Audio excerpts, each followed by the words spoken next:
नमस्कार दोस्तों, स्वागत है आपका आपके अपने YouTube channel government job preparation पर।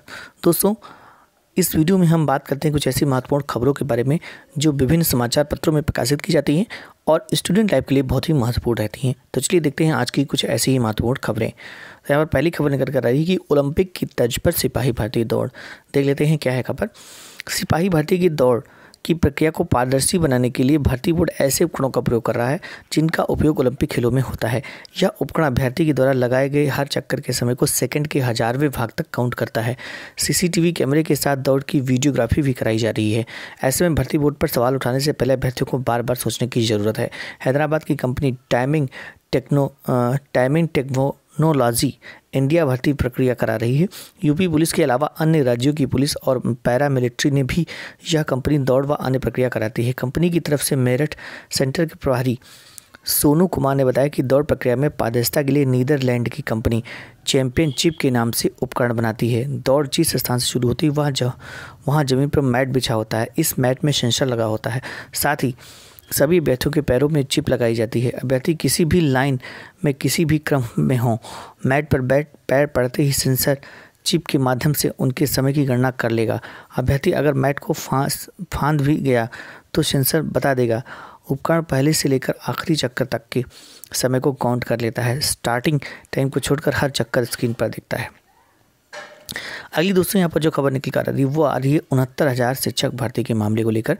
तो देख लेते हैं यहाँ पर इनकी फाइनल सुनवाई अभी भी जारी है। तो देख लेते हैं क्या यहाँ पर पूरी खबर है। तो प्रदेश के प्राथमिक विद्यालयों में 69,000 सहायक शिक्षकों की भर्ती मामले में उच्च न्यायालय में सोमवार को अंतिम दौर की सुनवाई हुई, जो मंगलवार को भी जारी रहेगी। यानी कि ये मंगलवार यानी कि आज को भी इसे जारी रखा जाएगा और देखते हैं कि अंतिम फैसला यहाँ पर क्या निकल कर आता है। जस्टिस राजेश सिंह चौहान की एकल पीठ में चल रही बहस में सोमवार को याचियों के वकील हरगोविंद सिंह परिहार की बहस पूरी होने के बाद अन्य याचियों के अधिवक्ता उपेंद्र नाथ मिश्र और अमित सिंह भदौरिया की बहस शुरू हुई। इसमें निर्धारित क्वालिफाइंग मार्क्स को विभेदीकरण बताते हुए अधिवक्ताओं ने परीक्षा में पूर्व तय अर्हता अंकों को निर्धारित करने की बात रखी। ठीक है, तो ये खबर रही यहाँ पर और अभी आज भी ये जारी रहेगा। देखते हैं कि अंतिम फैसला यहाँ पर निकल कर आता है। अगली दोस्तों यहाँ पर जो खबर निकल कर आ रही है वो है 95% प्रशिक्षु लेखपाल विभागीय परीक्षा में सफल हुए। तो देख लेते हैं यहाँ पर राजस्व परिषद से 2016 की भर्ती परीक्षा से चयनित जो प्रशिक्षु लेखपालों की विभागीय परीक्षा का रिजल्ट सोमवार को जारी कर दिया गया। करीब 95% लेखपाल सफल घोषित हुए। इनमें करीब 800 लेखपाल ग्रेस मार्क के जरिए विभागीय परीक्षा उत्तीर्ण कर सके। ठीक है, सफल लेखपालों के स्थायीकरण की कार्यवाही अब की जा सकेगी। राजस्व परिषद ने 2016 की भर्ती परीक्षा के जरिए 72 जिलों में करीब 13,500 लेखपालों का चयन किया था। इनमें कुछ लेखपालों ने ज्वाइन ही नहीं किया था और करीब 1,500 ने विभिन्न कारणों से नौकरी छोड़ दी। चयनित करीब 11,000 लेखपालों की विभागीय परीक्षा पिछले साल 24 से 25 जून को आयोजित की गई थी। राजस्व परिषद की उत्तर प्रदेश भूमि व्यवस्था आयुक्त गरिमा स्वरूप ने इनके रिजल्ट जारी कर दिए हैं। जिलेवार जारी रिजल्ट के मुताबिक करीब 1290% लेखपाल अनुत्तीर्ण रहे। इनमें ऐसे अभ्यर्थी हैं जो 2 से अधिक विषयों में अनुत्तीर्ण हुए हैं। उन्हें अधिकतम 10 अंक तक अनुग्रह अंक मार्क देकर उत्तीर्ण घोषित किया गया है। ऐसे लेखपालों की संख्या करीब 800 बताई गई है। करीब 490 लेखपाल इसके बावजूद सफल घोषित हुए हैं। इन्हें विभागीय परीक्षा का फिर अवसर मिलेगा। उप भूमि व्यवस्था आयुक्त ने प्रशिक्षु लेखपालों के रिजल्ट मंडलीय राजस्व प्रशिक्षण विद्यालयों के प्रधानाचार्य को भेज दिए हैं। उन्हें इन अंकपत्रों को तत्काल जिलाधिकारियों को उपलब्ध कराने का निर्देश दिया गया है। जिलाधिकारियों विभागीय परीक्षा में सफल अभ्यर्थियों के स्थायीकरण की कार्यवाही करेंगे। परिषद ने परीक्षा में शामिल व सफल लेखपालों की समन्वित संख्या का एक जगह कोई ब्यौरा नहीं दिया है। तो ये थी दोस्तों लेखपालों से संबंधित खबर के बारे में। अगली दोस्तों यहाँ पर जो न्यूज निकल कर आ रही है राज्य कर्मियों का कल से हड़ताल का ऐलान, डैमेज कंट्रोल की तैयारी। नई पेंशन में 4% अनुदान बढ़ाएगी योगी सरकार। देख लेते हैं क्या है खबर। राज्य कर्मचारियों द्वारा पुरानी पेंशन बहाली की मांग के लिए 6 फरवरी से हड़ताल के ऐलान के बाद सरकार ने डैमेज कंट्रोल शुरू कर दिया है। योगी सरकार केंद्र की तरह राज्य कर्मियों की नई पेंशन में अपनी हिस्सेदारी 4% बढ़ाने की तैयारी में है। यानी सरकार अंशदान 10 से 14% हो जाएगा। एनपीएस में कर्मचारियों का अंशदान पहले ही की तरह मूल वेतन का 10% रहेगा। इसके अलावा नई पेंशन का बकाया अंशदान जमा करने और में ब्याज भुगतान का भी प्रस्ताव है। सूत्रों के अनुसार कैबिनेट की आगामी बैठक में इस संबंध में प्रस्ताव लाया जा सकता है। इसमें रिटायरमेंट के समय एनपीएस में कुल जमा से 60% रकम की निकासी को कर मुक्त करने का प्रस्ताव है। अभी 40% कर मुक्त है, 20% पर कर लिया जाता है, बाकी 40% पेंशन योजना में चली जाती है। अगली दोस्तों है पुरानी पेंशन बहाल के लिए आर पार की लड़ाई कल से हड़ताल। तो देखते हैं यहाँ पर क्या ये बात है। तो पुरानी पेंशन बहाली के लिए प्रदेश के 24 लाख से ज़्यादा कर्मचारी, शिक्षक और अधिकारी आर पार की लड़ाई के लिए मोड में आ गए हैं। वे 6 से 12 फरवरी तक हड़ताल पर रहेंगे। इसके लिए पुरानी पेंशन बहाली मंच के बैनर तले आए इन कर्मियों ने व्यापक जन जागरण अभियान चलाया। तो ये खबर निकल कर आ रही है पुरानी पेंशन बहाली से लेकर।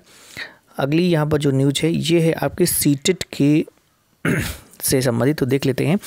केंद्रीय माध्यमिक शिक्षा बोर्ड केंद्रीय अध्यापक पात्रता परीक्षा जो सीटेट है के 12वें संस्करण का आयोजन जो कि दिनांक 7/7/2019 यानी कि 7 जुलाई 2019 रविवार को करेगा। यह परीक्षा पूरे देश में 97 शहरों में 20 भाषाओं में आयोजित की जाएगी। विस्तृत सूचना बुलेटिन जिसमें परीक्षा भाषाएं, पाठ्यक्रम, योग्यता मानदंड, परीक्षा शुल्क, परीक्षा शहर, महत्वपूर्ण तिथियां शामिल हैं। सीटीटी की आधिकारिक वेबसाइट पर आप यहां पर देख पाएंगे जो कि 5/2/2019 से उपलब्ध हो जाएगा, यानी कि 5 फरवरी 2019 से उपलब्ध हो जाएगा। इच्छुक उम्मीदवारों से अनुरोध है कि ये उपयुक्त वेबसाइट से सूचना बुलेटिन डाउनलोड करें और आवेदन करने से पहले सावधानी से पढ़ें। इच्छुक उम्मीदवारों को केवल सीटीईटी वेबसाइट के माध्यम से ही ऑनलाइन आवेदन करना होगा। आवेदन प्रक्रिया जो है ये दिनांक 5/2/2000 से शुरू हो जाएगी, 5/2/2019 से, यानी कि कल से प्रक्रिया जो है चालू हो चुकी है अब। और आवेदन जमा करने की जो अंतिम तिथि यहाँ पर बताई गई है वो है आपकी 5/3/2019 यानी कि 5 मार्च 2019 तक आप आवेदन कर सकेंगे। जबकि 8 मार्च 2019 अपराह्न 3-3:30 बजे तक आप शुल्क का भुगतान कर सकेंगे। तो ये सीटेट से संबंधित न्यूज़ है जिसकी आपको फॉर्म ओपन कर दिए गए हैं और आप अगर सीटेट अभी क्वालिफाई नहीं है तो आप इन फॉर्म को भरें और अपना सीटेट क्वालिफाई करें। अगली दोस्तों यहाँ पर जो न्यूज़ निकल कर आ रही है ये आपकी आ रही है UPSSC से संबंधित। UPSSC ने ऑलरेडी 2 सूचनाएं आपको दी होंगी। एक आपका आप जान भी चुके होंगे, तो उसी से संबंधित ये सूचना है। तो देख लेते हैं कि आयोग की विज्ञापन संख्या 3 परीक्षा 2018 द्वारा अधीनस्थ कृषि सेवा वर्ग 3 प्राविधिक सहायक वर्ग C सामान्य चयन प्रतियोगितात्मक परीक्षा 2018 के अंतर्गत निदेशक कृषि विभाग उत्तर प्रदेश के नियंत्रणाधीन कृषि सेवा वर्ग के रिक्त जो पद निकले थे 2059 पदों पर चयन हेतु ऑनलाइन आवेदन आमंत्रित किए गए हैं। आयोग के उक्त विज्ञापन के सापेक्ष आवेदन करने वाले समस्त अधिकारियों को सूचित किया जाता है कि अधीनस्थ कृषि सेवा वर्ग प्राविधिक सहायक वर्ग C चयन सामान्य प्रतियोगिता परीक्षा की लिखित परीक्षा जो है जो कि दिनांक 19/2 यानी कि 19 फरवरी दिन मंगलवार को पूर्वाह्न 10 से 12 बजे तक प्रदेश के 4 जनपदों यानी कि लखनऊ, कानपुर, वाराणसी तथा आगरा में आयोजित की जाएगी। प्रश्नगत परीक्षा है तो निर्धारित परीक्षा योजना पाठ्यक्रम वही होगा जैसा कि प्रश्नपत्र पदों के विज्ञापन संख्या 3 परीक्षा 2018 में अंतिम पाठ्यक्रम के रूप में प्रकाशित किया जा चुका है। उक्त परीक्षा प्रवेश पत्र निर्गत किए जाने के संबंध में अभ्यर्थियों को पृथक से यथासच समय सूचित किया जाएगा। तो ये दोस्तों खबर निकल कर आ रही है इसकी परीक्षा के बारे में। तो इसकी जो परीक्षा है ये आपकी 19 फरवरी से आयोजित की जाएगी, 19 फरवरी को आयोजित की जाएगी जो कि 10 बजे से 12 बजे तक होगी और जो कि 4 जनपदों में होगी। तो ये यहाँ पर खबर निकल कर आ रही है जो कि आप पहले से जान चुके होंगे। तो ये थी दोस्तों आज की कुछ महत्वपूर्ण इंपॉर्टेंट खबरें।